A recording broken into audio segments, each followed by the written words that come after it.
Another day, another basketball stories na naman ang pagkikwentuhan natin. At ngayon nga ay pag-uusapan natin ang balitang pagkuha ng Los Angeles Lakers kay Nick Richards. At ang balitang may request nga daw ang Chicago Bulls sa Golden State Warriors. Nire-required na nga ng NBA ang Los Angeles Lakers na kumuha ng dalawang bagong player na merong regular contract at isang two-way player bago pa man magtapos ang off-season. Kaya expected na nga na gagawa pa ang front office ng Lakers ng ilang mga malalaking move sa mga susunod na araw. It's either gagawa sila ng trade o di kaya kukuha silang muli ng mga bagong manlalaro na magiging available sa buyout market. At isa nga sa mga naibalitang player na target nilang makuha ay ang center ng Portland Trail Blazer na si Robert Williams III na kasalukuyang available ngayon sa trade market. Bukod rin nga kay Williams, ay maaari rin naman nga daw na makuha pa ng Lakers sina Dillon Brooks at Nick Richards mula sa Phoenix Suns na siyang magpapalakas pa ng gusto sa kanilang depensa gamit ang kanilang mga players na sina Rui Hachimura at Gabe Vincent.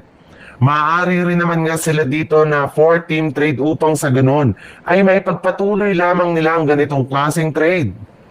Sa ibang balita naman, bagamat man nga wala pang nagagawa ni isa mang move o trade ngayon ng off-season ng Golden State Warriors, ay hindi pa rin naman nga daw humihinto ang kanilang front office na makipag-usap sa mga team para tuluyan na nilang maikasa ang trade ni Jonathan Kuminga sa lalong madaling panahon.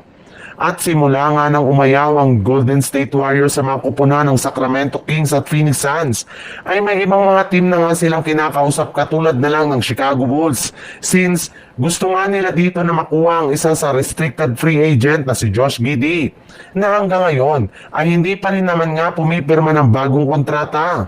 Kaya mukhang eto na nga ang isa sa mga pinakasaktong paraan para makagawa na sila ng trade sa unang pagkakataon ngayong off-season. Meron na rin naman ngang lumabas na isang proposal ngayon para matuloy ang kanilang trade kung saan makukuha nga dito ng Chicago Bulls sina Jonathan Kuminga at Guy Santos, habang ang Warriors ay masusungkit si Josh Giddey at isang future draft pick. Ang problema nga lang, mismong front office na nga ng Bulls ang nagsabi na papayag lamang daw sila na makipag-trade sa Warriors kung makakasama rin dito si Moses Moody. Sa madaling salita, sina Moody at Kuminga ang target na kunin ng Chicago Bulls ngayong off-season.